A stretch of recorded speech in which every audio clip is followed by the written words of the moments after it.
Hey guys, welcome back to Shubham classes.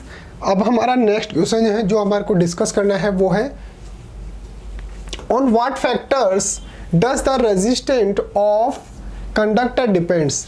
जो conductor के अंदर रेजिस्टेंस जो होता है वो कौन कौन से फैक्टर्स पे डिपेंड करता है। बहुत ज़्यादा इंपॉर्टेंट क्वेश्चन है, ये पहले भी आ चुका है, बहुत बार जो है वो एग्जाम के अंदर ये क्वेश्चन जो है वो आ चुका है, तो आपको जो है ये बिल्कुल इंपॉर्टेंट मार्क कर लेना है। तो हमारे को बताना है कंडक्टर जो होता है उसके अंदर जो रेजिस्टेंस होता है ये कौन कौन से फैक्टर्स पे डिपेंड करता है,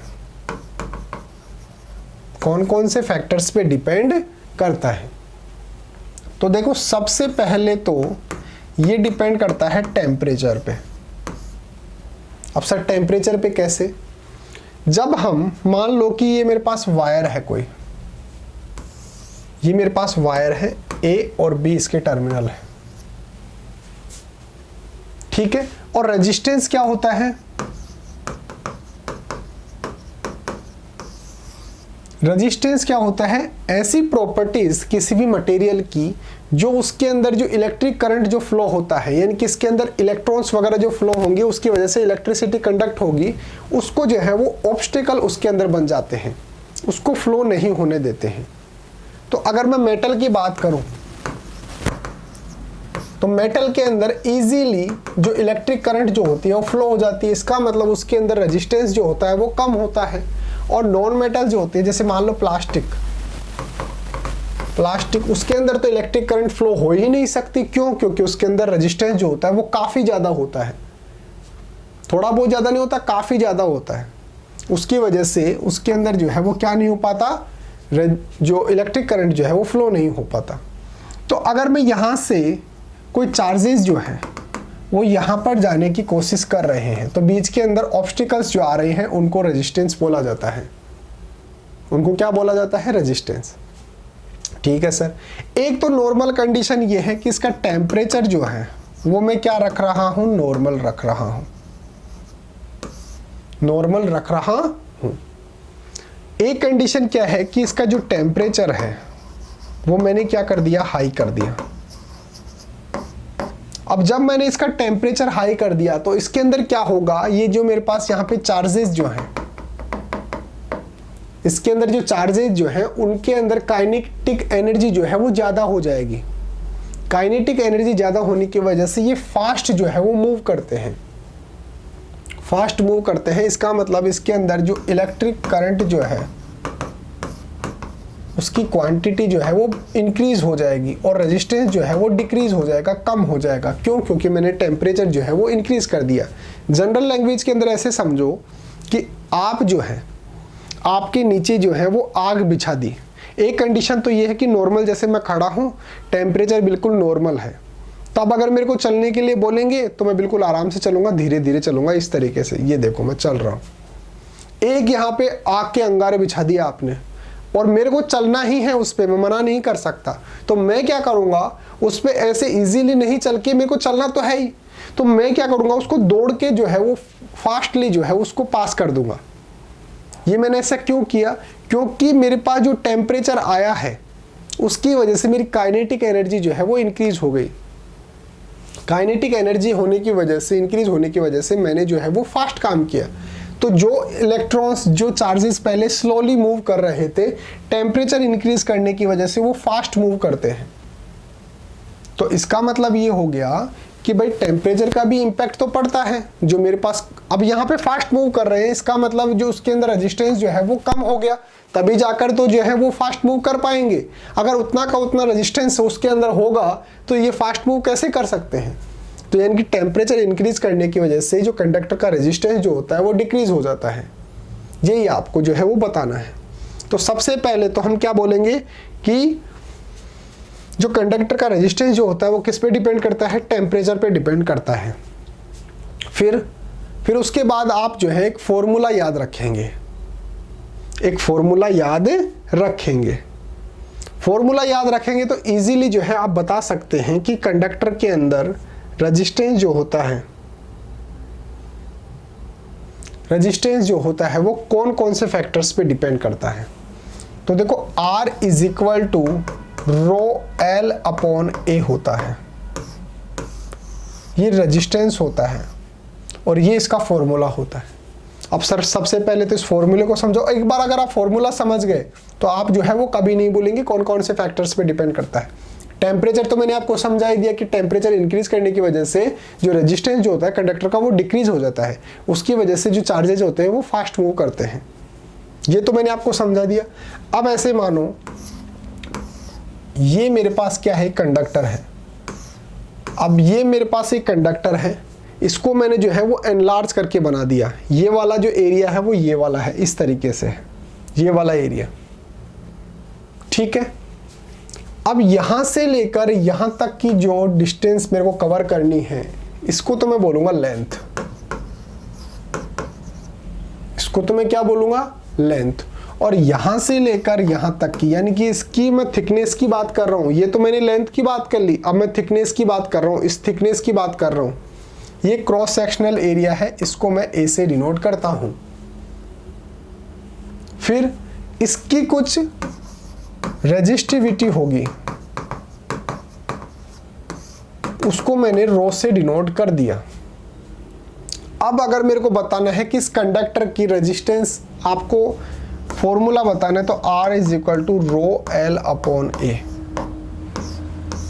अब सर ये रो क्या है भाई, ये रो इस चीज पे डिपेंड करता है कि मेरा जो कंडक्टर है वो किस मटेरियल से बना हुआ है, किस मटेरियल से बना हुआ है। एक तो आपने तांबे का बना लिया, एक आपने लोहे का बना लिया, एक आपने गोल्ड का बना लिया, सिल्वर का बना लिया। अब ऐसा थोड़ी है कि सब मटेरियल एक ही है, किसका जो रजिस्टिविटी है किसकी ज़्यादा होगी, किसी की कम होगी, यानी कि उसकी प्रॉपर्टीज पे जो है ये रो डिपेंड करता है। और L क्या है, इसकी लेंथ, इसकी लेंथ जितनी ज़्यादा होगी रेजिस्टेंस उतना ज़्यादा होगा। क्रॉस सेक्शनल एरिया, इसका एरिया जितना बड़ा होगा जितना ज़्यादा होगा रेजिस्टेंस उतना ही कम होगा। भाई देखो, अगर मैं इसको इंक्रीज कर दूं, इसकी मोटाई को इंक्रीज कर दूं, थिकनेस को इंक्रीज कर दूं, तो जो चार्जेस हैं वो इजीली जो है इसके अंदर से मूव हो जाएंगे। एक मैं बिल्कुल इसकी थिकनेस जो है कम कर दूं तो चार्जेस बिल्कुल इसके अंदर से, ऐसे मान लो कि इसके अंदर आ ही नहीं पा रहे, वो ज़बरदस्ती जाने की कोशिश कर रहे हैं। ऐसे मानो कि भाई मेरे पास ये थिकनेस है, इसकी इलेक्ट्रॉन जो है, चार्ज जो है उसका भी थिकनेस इतना ही है, अब इसके अंदर से आ ही नहीं पा रहे, वो ज़बरदस्ती जाने की कोशिश कर रहे हैं, जाना तो पड़ेगा उनको, तो ज़बरदस्ती जाने की कोशिश कर रहे हैं। तो इसका मतलब अगर उसकी थिकनेस को मेरे को इंक्रीज कर दूं अगर मैं, तो उसका रेजिस्टेंस कम हो जाएगा, रेजिस्टेंस कम हो जाएगा तो इसका मतलब उसके अंदर इलेक्ट्रिसिटी जो है वो इंक्रीज हो जाएगी, इसके अंदर से ईजिली जो है वो चार्जेस पास हो जाएंगे। तो R is equal to rho L upon A हो गया।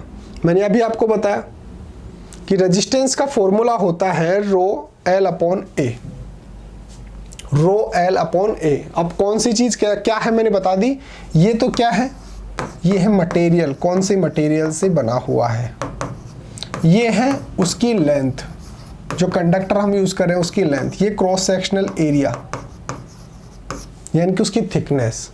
तो इन तीन चीज पे और डिपेंड करता है, एक तो length of the conductor,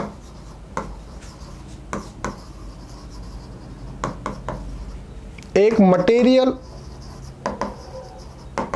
of the conductor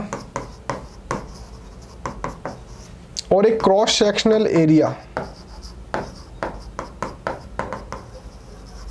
of conductor. तो अगर आपसे कोई पूछे कि भाई किसी भी कंडक्टर के अंदर जो रेजिस्टेंस होता है वो कौन कौन से फैक्टर्स पे डिपेंड करता है, तो सबसे पहले आप बताएंगे टेम्परेचर पे। टेम्परेचर पे कैसे, अगर मैं टेम्परेचर इंक्रीज कर दूंगा तो उसके अंदर जो है वो करंट जो है, ऐसे मान के चलो कि उसके अंदर इलेक्ट्रॉन्स जो है वो फास्ट मूव करेंगे। अब फास्ट मूव कर सकते हैं तो इसका मतलब उसका रेजिस्टेंस कम हो चुका है, तो इसका मतलब उसके अंदर इलेक्ट्रिक करंट जो है वो फास्ट मूव होगा। तो एक तो टेम्परेचर पे जो है वो डिपेंड करता है, एक जो रो होता है यानी कि उसकी मटेरियल जो है वो कौन से मटेरियल से बना हुआ है, एक उस पे डिपेंड करता है, एक उसकी लेंथ पे डिपेंड करता है कि उसकी लेंथ कितनी है। उसकी लेंथ जितनी ज़्यादा बड़ी होगी, जितना ज़्यादा उसका लेंथ होगा, उसके अंदर रजिस्टिविटी जो है वो, रेजिस्टेंस जो है वो उतना ही ज़्यादा होगा। Cross sectional area, cross sectional area जितना ज़्यादा होगा रेजिस्टेंस उतना ही कम होगा। ये अपोजिट है, यहाँ पे देखो ये अपोजिट है, ये तो डायरेक्टली प्रोपोर्शनल है, ये वाला भी और ये वाला भी, लेकिन ये जो है वो क्या है, डायरेक्टली प्रोपोर्शनल नहीं है। तो यहाँ पर अगर ये इंक्रीज हुआ, यानी कि अगर मैंने इसकी थिकनेस बढ़ा दी, इतना मोटा कर दिया मैंने, जो हमारा वायर है इतना मोटा कर दिया, तो इसका मतलब उसके अंदर रेजिस्टेंस जो है वो कम हो गया।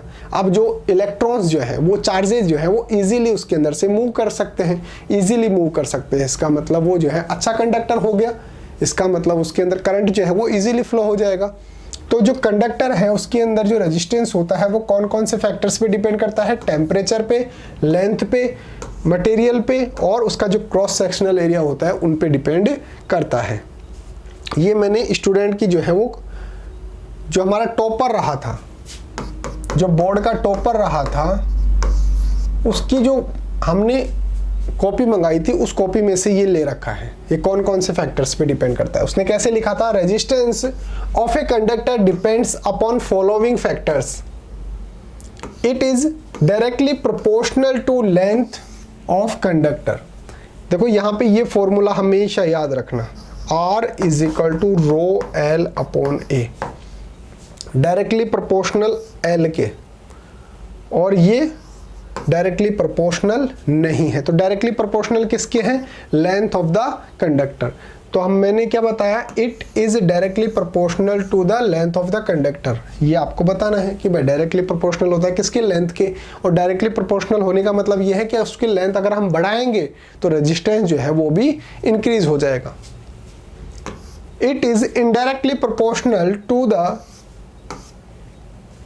Cross sectional area of conductor. यहाँ पे जो ए है, एरिया जो है उसके इनडायरेक्टली प्रोपोर्शनल है, यानी कि अगर मैं इसको इंक्रीज करूंगा तो ये डिक्रीज हो जाएगा, और इसको डिक्रीज करूंगा तो ये इंक्रीज हो जाएगा।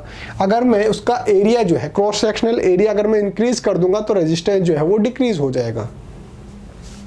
Third one, it depends upon nature of material. इसका जो मटेरियल है ये कौन से मटेरियल से बना हुआ है हमारा कंडक्टर, उस चीज पे भी तो डिपेंड करेगा। और लास्ट क्या है, it depends upon temperature of conductor when it is being use. जब हम इसको यूज कर रहे हैं तो हमारे चारों तरफ या फिर इस मटेरियल का टेम्परेचर क्या है, उस चीज पर भी ये डिपेंड करेगा। तो एक बार से मैं आपको रिवाइज करवा देता हूं, याद रखना, काफी ज्यादा इंपॉर्टेंट क्वेश्चन बन जाता है ये। देखो रेजिस्टेंस जो होता है उसका फॉर्मूला क्या हो गया, रो एल अपॉन ए। तो रेजिस्टेंस डायरेक्टली प्रोपोर्शनल है किसके, लेंथ के।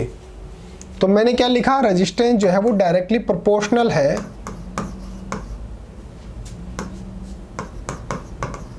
Length of conductor.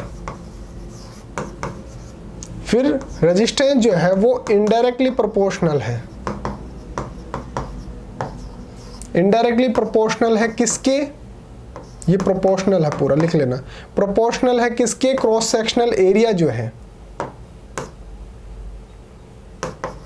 जो क्रॉस सेक्शनल एरिया है किसका, कंडक्टर का, उस पे डिपेंड करता है। और एक मटेरियल पे, वो कौन से मटेरियल से बना हुआ है जो हम यूज कर रहे हैं, कंडक्टर वो कौन से मटेरियल से बना हुआ है, इस पे भी डिपेंड करता है। और लास्ट क्या है, टेम्परेचर, जो हमारे पास कंडक्टर है उसका टेम्परेचर क्या है, इस चीज पर भी डिपेंड करता है। तो इस तरीके से आपको आंसर लिखना है। तो आपको ये डायग्राम भी जो है वो याद रखना है, मैंने अभी आपको बना के दिखा दिया। ये क्रॉस सेक्शनल एरिया है, ये लेंथ हो गई उसकी। और अगर आपको कोई पूछे कि रेजिस्टेंस का सिंबल क्या होता है, तो ये जो है वो रेजिस्टेंस का सिंबल होता है। आपको कैसे बनाना है, ऐसे करके और ऐसे जो है वो रेजिस्टेंस का आप सिंबल बना सकते हैं। इसका फॉर्मूला क्या होता है, R is equal to rho L upon ए।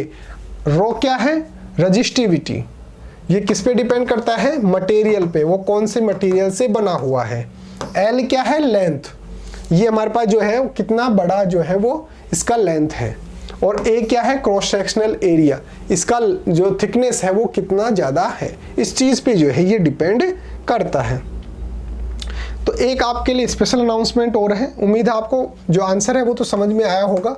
एक आपके लिए स्पेशल अनाउंसमेंट है कि अगर आपको अपनी क्लास का कंप्लीट स्टडी मटेरियल चाहिए, जैसे notes, videos, model paper, NCERT solutions, MCQ test, previous year की पेपर, ये सब कुछ चाहिए बिल्कुल फ्री के अंदर, तो अभी प्ले स्टोर पे जाइए और शिव ओम क्लासेस नाम से हमारी जो ऐप है वो ऐप आप डाउनलोड कर लीजिए। इसके अंदर आपको सब कुछ फ्री के अंदर मिल जाएगा। एक काम और करो, मेरा जो व्हाट्सअप नंबर है वो भी आप नोट डाउन कर लीजिए, 8696608541। ये मेरा व्हाट्सअप नंबर है। अगर किसी भी तरह का कोई डाउट आता है या फिर नोट्स वगैरह चाहिए हो तो आप मेरे को व्हाट्सअप पे मैसेज कर सकते हैं। उम्मीद है आपको समझ में आया होगा। मिलते हैं अगले टॉपिक के साथ। Thank you so much.